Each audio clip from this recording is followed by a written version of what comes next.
Ho ho ho!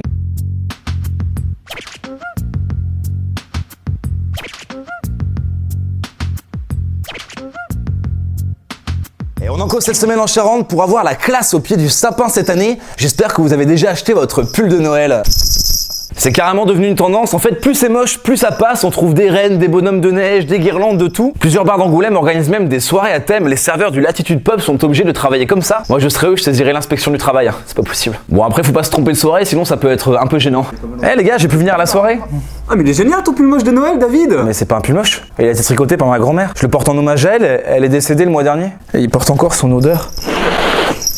Moisi. Il y a même une journée internationale des pulls de Noël ce vendredi, c'est devenu n'importe quoi. Est-ce que le président il va porter un pull de Noël bientôt aussi? Macron il va s'adresser aux grévistes, il aura un renne tricoté là. Nous ne reculerons pas devant les grévistes. Les réformes se feront.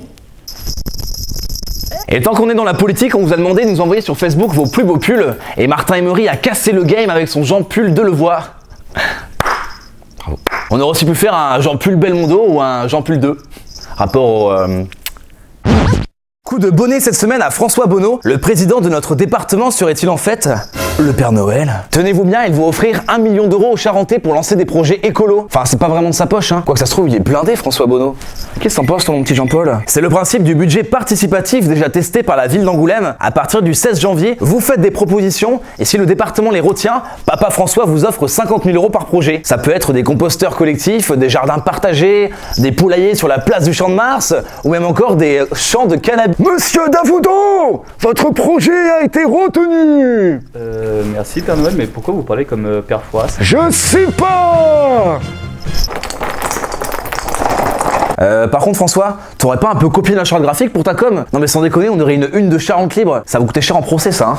Je suis avec Maître Cœur de Bœuf, notre avocat. Il est intraitable. Dis-leur que t'es intraitable. Je suis intraitable. Plus fort, ils entendent pas. Je suis intraitable. Un vrai requin, il va vous saigner. Je suis intraitable.